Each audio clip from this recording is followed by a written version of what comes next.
¿Sabías que la saga de Resident Evil siempre se ha caracterizado por introducir mecánicas distintivas en cada entrega? Por ejemplo, en Resident Evil 2 controlábamos a dos personajes con escenarios y narrativas diferentes. En Resident Evil 5, por primera vez se introdujo la opción de jugar en modo cooperativo. Así, cada título de la saga ha tenido su propia característica especial. Sin embargo, entre tantas mecánicas implementadas, algunas fueron olvidadas o no funcionaron de todo bien. Y de eso hablaremos el día de hoy.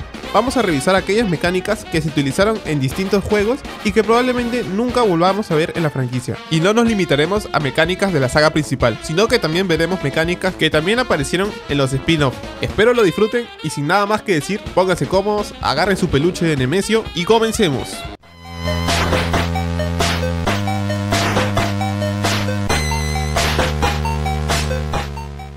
Empezamos con... Arrancamos con una mecánica amada por algunos y odiada por otros, los Quick Time Events. Estas son aquellas acciones que debías realizar en medio de una cinemática, generalmente pulsando un par de botones para ejecutar una acción, como esquivar, disparar o correr. Personalmente, cuando era niño, me fascinaba esta mecánica, y uno de los momentos más memorables para mí es la épica pelea a cuchillos entre Leon y Krauser. Sin embargo, cuando volví a jugar Resident Evil 4 y 5 años después, ya había olvidado en qué momento aparecían los Quick Time Events. Por ejemplo, después de que el robot gigante de Salazar me persiguiera y posteriormente se cayera, sabía que venía una cinemática en la que Leon hablaba con Salazar, así que dejé el mando en la mesa y procedí a ocuparme de mí mismo. Entonces pasó...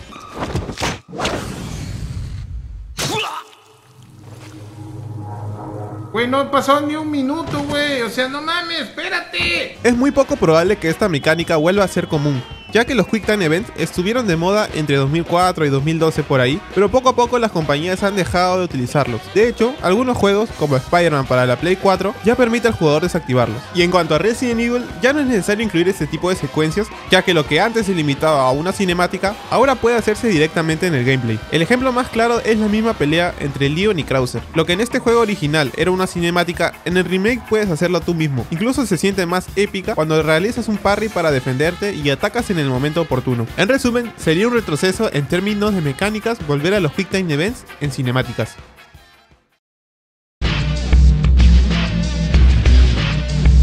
Les voy adelantando que Resident Evil 6 tiene mucha presencia en este video, y comencemos con la ausencia de un mapa, una característica fundamental en todos los juegos principales de la saga. Tradicionalmente, los mapas nos permitían orientarnos, ver las habitaciones y puntos de interés para continuar con nuestra aventura. Esta falta de mapa detallado comenzó con la quinta entrega. Aunque teníamos un pequeño mapa que se podía activar y desactivar, este servía más como una guía para ver el próximo objetivo y no tanto para mostrar las áreas que nos faltaban explorar. El problema empezó un poco con Resident Evil 4, ya que en este no nos mostraba ciertos escenarios donde nos faltaban encontrar cosas como municiones o curas, pero aquí sí podíamos ver ciertos tesoros, la ubicación del buhonero o salas de tiro. Pero el peor caso fue el de Resident Evil 6, ya que no incluyó un mapa en lo absoluto. Literalmente en ningún momento se nos proporciona un mapa para ver la zona en la que nos encontrábamos. Esto hubiera sido útil especialmente en la parte de Jake y Sherry en la que se encuentran en China, cuando están en esa clase de laboratorios o no sé qué, o en esa clase de iglesia con Leon y Elena. Aunque siendo justos, no era tan necesario porque el juego era muy lineal y no había tantos puntos de interés. En caso de que no supieras a dónde ir, había una mecánica para eso, lo cual me lleva al siguiente punto, el cual es...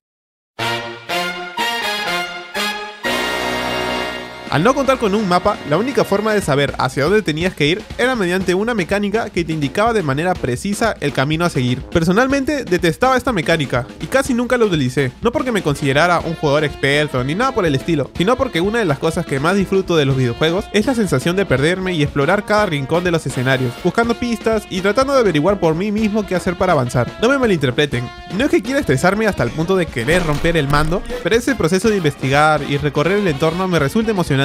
A veces incluso con detalles ocultos o curiosidades que los desarrolladores han dejado por ahí, y eso es parte de la magia de los videojuegos. Sin embargo, esta mecánica que te señala exactamente a dónde ir me hacía sentir como si me estuvieran llevando de la mano, como si el juego pensara que fuera un niño amante de Free Fire. Es cierto que este sistema solo apareció una vez en la saga, y honestamente no me importaba en lo más mínimo, ya que puedo simplemente ignorarlo. Lo que sí me molesta es que por implementarlo hayan decidido prescindir de algo tan esencial como un mapa. Un mapa no solo es una herramienta para guiarnos, sino que también fomenta la exploración, la planificación y a menudo aporta una mayor inmersión al juego. Si en algún momento deciden retomar esta mecánica, espero que lo hagan de una manera mucho más sutil, o que si lo dejan, que no quiten el mapa simplemente. Pero antes de seguir, recuerda que la mejor manera de apoyar el canal es suscribiéndote, dejando tu like y comentar cualquier cosa, lo que sea, lo que se te venga a la mente, cualquier cosa. Solo hazlo o Nemesio pagará las consecuencias.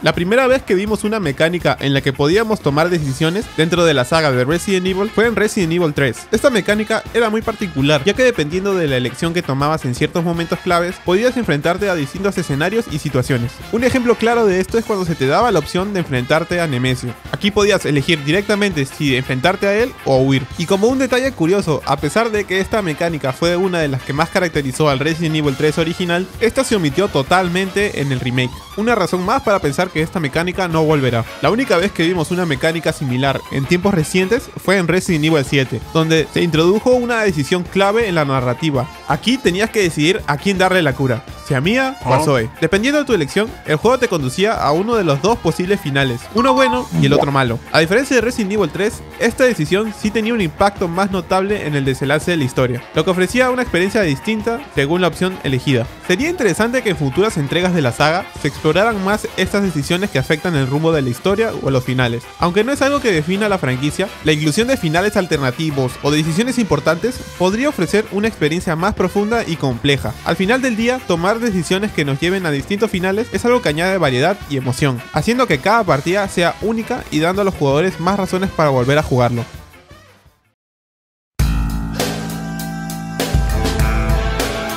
Esta mecánica apareció por primera vez y única en la subsaga Outbreak. Era bastante interesante, ya que nos mostraba que todos los personajes estaban infectados por el virus, y a medida que avanzaba el tiempo de la partida, el nivel de infección aumentaba progresivamente hasta llegar al 100%. En este punto, los personajes se convertían en zombies, poniendo fin a la partida. Muchos jugadores no eran fanáticos de esta mecánica, ya que funcionaba como un contrarreloj constante, lo que generaba mucha presión por avanzar sin demora para evitar morir. Además, si un zombie te atacaba, el porcentaje de infección subía considerablemente, lo que hacía la partida aún más desafiante y frustrante para algunos. Este sistema obligaba a los jugadores a ser mucho más estratégicos, pero también generaba un ambiente constante de tensión. Aunque era una mecánica interesante y ciertamente innovadora para la saga, dudo mucho que vuelva a implementarse en futuros juegos de la saga principal. Supondría un cambio drástico en el ritmo de juego que probablemente no encajaría bien con el enfoque actual de Resident Evil. Tal vez podría regresar en un modo de juego extra como los mercenarios o algo similar, donde el enfoque es más arcade y la presión de tiempo se sentiría más adecuada. Sin embargo, para un juego principal de Resident Evil no creo que funcione.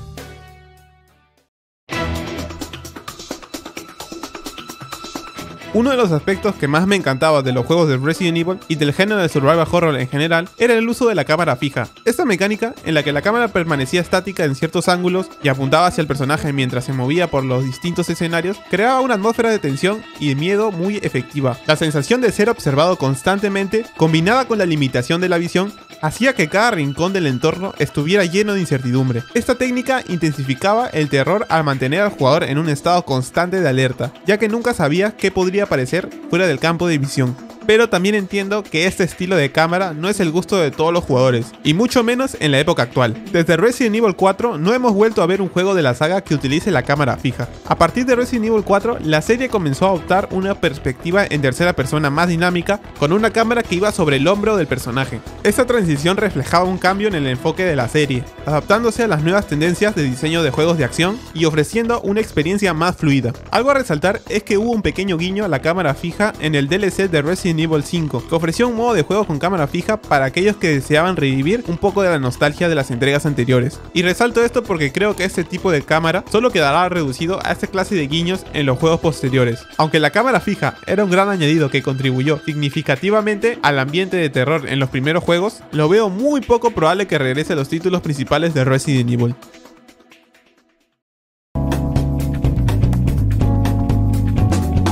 En la trilogía original de Resident Evil, cuando recogías diferentes objetos, todos iban a parar a tu inventario general. A veces resultaba curioso, incluso un poco absurdo, que una pequeña llave ocupara el mismo espacio que una maldita escopeta. Aunque esto no era realista, así funcionaba el sistema, lo que te obligaba a gestionar muy bien los espacios disponibles para poder avanzar en el juego. En algunos casos, tenías que regresar corriendo 2 kilómetros hacia la habitación más segura donde había un baúl para sacar el ítem que necesitabas, lo que añadía un desafío extra entre planificación y administración. A partir de Resident Evil 4, los objetos especiales como llaves o piezas de la historia, dejaron de ocupar un espacio en el inventario general. A algunos jugadores esto les pareció una mejora, ya que evitaba tener que dejar objetos importantes como munición o curaciones esenciales para enfrentarse a los enemigos más adelante. Otros, en cambio, sintieron que esta mecánica eliminaba una parte fundamental en la gestión de recursos, un aspecto que ha sido emblemático en los juegos de survival horror. Pero lo cierto es que esta mecánica, que requería una gestión minuciosa del inventario, ha ido desapareciendo con los años. Sinceramente, no creo que volvamos a verla en futuros títulos de la saga. Aunque la optimización del espacio sigue siendo importante, ya no se da de la misma manera que en los juegos clásicos, donde cada decisión sobre qué llevar y qué dejar tenía un impacto directo en tu supervivencia.